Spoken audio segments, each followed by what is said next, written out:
Fala, nação tricolor, como é que vocês estão? Espero que estejam todos bem. Nesse vídeo tem muito assunto para falar. Primeiro a gente vai falar do Manaus Pedreira, time que fez 28 gols em 13 partidas e costuma vencer de goleada. Além disso, teremos em campo uma possível lei do ex. Isso porque o Thiaguinho do Manaus foi revelado nas categorias de base do São Paulo. Vamos falar de chapéu no Corinthians. Se ontem eu te contei que o São Paulo não está atrás de nenhum desses jogadores com salários caros, não está atrás de fazer nenhuma loucura financeira, vou te contar hoje que existe aí uma sondagem, uma conversa de um investimento que não envolve dinheiro por um dos destaques do Paulistão lá no Mirassol, que fez aí 6 gols em 13 jogos. Vou te contar quem é esse cara, que o Corinthians estava atrás e o São Paulo deu uma passadinha na frente. Vamos falar agora de duelos de posição. Esse duelo de posição tá rolando lá no spfc.net e agora vai rolar nos vídeos aqui, todos os vídeos que a gente fizer todos os dias. Ontem rolou do Diego Costa e do Miranda no spfc.net. Hoje a gente vai falar especialmente do Léo e do Reinaldo. Então eu vou trazer os números deles da temporada passada e dessa temporada. Tanto números ofensivos quanto defensivos, para a gente entender se o jogador está mais equilibrado, está valendo mais trazer em determinados jogos mais a titularidade para um ou para o outro. E claro que neste caso especificamente, já trazendo a minha opinião, ambos são bons, só tem que saber os jogos certos de utilizá-los. E nem sempre eu concordo com o Rogério Ceni. Meu nome é Laila Reis, eu estou à frente da equipe do spfc.net há mais de 10 anos cobrindo político, dia a dia de São Paulo, campeonato, tudo que você imaginar de São Paulo, a gente cobre lá no portal diariamente, minuto a minuto, e aqui no canal spfc.net também. 2 recados rápidos. Quer assistir a todos os jogos do São Paulo por R$ 29,90 por mês? Tem mais de 3.000 canais livres de séries, jornais, filmes, do que você quiser. Podendo assistir no seu celular, notebook, Smart TV, TV Box, Network BG, o link vai estar aqui embaixo, você faz o teste gratuitamente. E se você vai que nem eu, home office, fica o dia inteiro com as dor nas costas, meio corcundinha, tem uma cadeira gamer do São Paulo, linda, tricolor, com encosto, toda acolchoada para as tuas costas. Ela tem aquela coisa ergométrica para suas costas ficarem certinhas.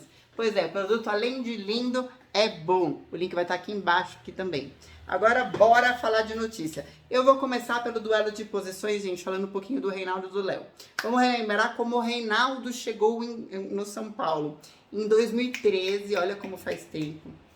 Chegou o Reinaldo, sem pretensão, zoado. Eu lembro das zoeiras do SPFC Mil Grau, que colocava ele botando uns tijolinhos nas entradas dos vídeos. Bons tempos, inclusive. Passou pela Ponte Preta, fez gol na gente. Passou pela reconstrução da Chapecoense, evoluiu nesses times, voltou para o São Paulo e se tornou titular absoluto em 2018 com o Aguirre. Aí se tornou o King Naldo naquele jogo que fez 3-0 contra o Corinthians. Vocês lembram daquele jogo? O jogo, inclusive, em que estrearam juntos Luan e Lisiero como dupla de volantes. Estrearam muito bem. Luan deu chapéu no Fagner. Isso fica para um outro dia. O Reinaldo, desde então, se tornou o titular absoluto. Crespo, Aguirre, com todo mundo.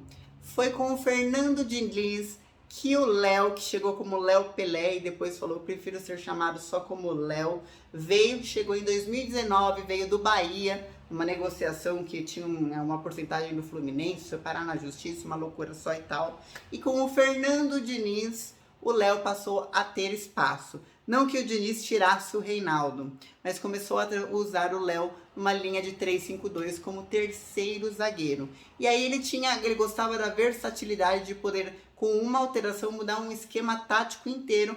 Puxava o Léo ali para a lateral esquerda, tirava o Reinaldo, colocava um atacante ou um volante, alguma coisa que ele quisesse, e tinha todo um time novo. Ou às vezes ele puxava o Reinaldo para a ponta e o Léo para a lateral esquerda, avançava o time, por causa da versatilidade que o Diniz passou a utilizar muito o Léo. Por um lado, grata surpresa. Por outro lado, acho que o Rogério Ceni, minha opinião, com o Crespo já o Léo já não teve tanto espaço assim. Era mais utilizado mesmo para rodízio e tudo mais. Reinaldo volta a ser titular. Trazendo aqui os números deles, a gente vai entender, aí vocês decidem nos comentários, o equilíbrio entre esses dois jogadores. Minha opinião, antes de falar esses números. O Léo é para jogo igual que vai ser agora contra o Manaus. Jogo pauleira. Um jogo que a gente tem que segurar. Você vai ter que encontrar um gol e segurar, porque é jogo que vai muito pra cima. E depois você encontrar o gol é cadenciar. Agora, jogo igual o Palmeiras, que você tinha a melhor defesa do estadual era do Palmeiras. Você tinha que furar a melhor defesa, é o Reinaldo. Isso vai ficar muito claro aqui nos jogos, nos números. Então vamos lá, o Léo em 2021 fez 53 jogos, Reinaldo 47 jogos. O Reinaldo em 2021 fez 4 gols, 7 assistências, o Léo 0. Reinaldo tem 79% dos passes certos, o Léo 86%. O Reinaldo acertou 79% dos lançamentos, o Léo 60%.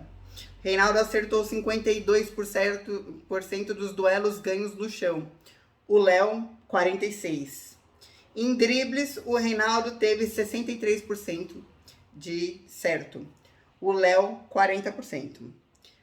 O Reinaldo chuta gol 0,8 vezes por jogo. O Léo, 0,1. Ele não chuta gol. É zero. Em 2022, aí a gente tem que vir para os lados das defesas, né? Interceptações por jogo e cortes. Pelas interceptações, o Léo tem 0,7 em 2021 e 1,9 cortes por jogos. Aí são os números que ele é maior do que o Reinaldo. O Reinaldo tem 0,6 de interceptações, 0,1 aí de diferença, e 1,4 em cortes. Então, assim, o Reinaldo é um jogador bem equilibrado. Vocês podem dizer que está nivelado por baixo ou nivelado no médio, mas é bem equilibrado. O Léo é mais defensivo. Quando você precisa fazer gol, não põe o Léo. É isso. Precisou fazer gol, é aquele tipo de time final. Ó, amanhã, por exemplo. De repente entra com o Reinaldo, põe um Léo no segundo tempo. Pra quê? Porque o Reinaldo faz o jogo andar, ele dá assistência, o cara tá ali chutando de fora da área. Tem gol nas 2 temporadas. Aí, ó, 2022. Número de jogos de cada um. Léo, 7 jogos. Reinaldo, 9 jogos. 2 gols, 1 assistência. Reinaldo, 0-0. Léo. O Léo tem 88% dos passes, contra 86% do Reinaldo. Então ele passa bem. E é aquele tipo de jogador que o Rogério Ceni gosta de fazer. Ah, ele faz o jogo rodar? Mas a gente tá falando de finalização. No resto, ficou o mesmo equilíbrio nessa temporada. Vamos falar agora, gente, do Fabrício. Esse é o nome do cara do Mirassol, de 24 anos, que o São Paulo tá no tal do chapéu em relação ao Corinthians. Porque o Corinthians estava querendo falar lá com o novo técnico deles, o Vitor, e falou, olha, se você gostar desse jogador do lateral esquerdo do Mirassol, a gente está querendo contratar. Aí o São Paulo passou na frente, conversou já com o empresário do Fabrício, e falou o seguinte, nós não temos dinheiro para contratar o jogador, só que a gente está vendo que é um bom jogador, que tem bons números nessa temporada. Na temporada passada ele estava no América Mineiro, entrava mais como reserva, fez 30 partidas. Em 30 partidas ele tem quantos gols? 3 gols e 2 assistências, mas entrava mais no segundo tempo e tal. Nessa temporada ele é titular, em 13 jogos ele fez 6 gols. E aí o São Paulo chamou a atenção, falou, olha, a gente pode ou ver uma troca, o São Paulo adora a troca, né, essa janela, o nome do São Paulo era troca, ou a gente pode ver de vocês dão uma porcentagem do jogador, a gente traz o jogador pra cá como vitrine, e aí na revenda os dois ganham. São Paulo não é bobo. Não é aquele velocista que o Rogério Ceni estava pedindo. Não é. O São Paulo só entendeu que é um bom centroavante, que marca muitos gols. Quem já tinha feito sondagens também, São Paulo descobriu nesse telefonema, foi o Grêmio e o Internacional. Então, vários times grandes da Série A e o Corinthians fizeram sondagem por esse menino. Gente, eu faço umas piadas que eu não me aguento. Ó, só para saberem um pouquinho mais sobre o Fabrício, ele foi revelado pelo Ferroviário em 2015, passou pelo Noroeste, Santos, Cianorte, Cuiabá e América Mineiro. Gente, agora vamos falar da pedreira que vai vir hoje. São Paulo versus Manaus. O Manaus é o terceiro no estadual amazonense. É time ousado, time que joga pra frente, é time que vai com tudo. Nas últimas partidas deles, vitória de 6-1, vitória de 6-0, vitória de 4-0. Tem uma derrota também aí de 3-0. Então, assim, é time que ou vence de goleada e amassa, ou perde de goleada. Porque é todo aberto lá pra frente. Então, assim, Rogério Ceni agora é mesa tática, né? É completamente mesa tática. Se no Corinthians você leu, no Palmeiras você desleu. Agora vem um que, assim, 90 minutos, empatou pênaltis, porque 0-0 contra o Campinense não convenceu ninguém, e agora é a Copa do Brasil. Então, assim, estamos num dia em que pode ser vexame ou, lindamente, uma leitura tática do Rogério Ceni que colocou todo mundo perfeito em campo. Desfalques do São Paulo.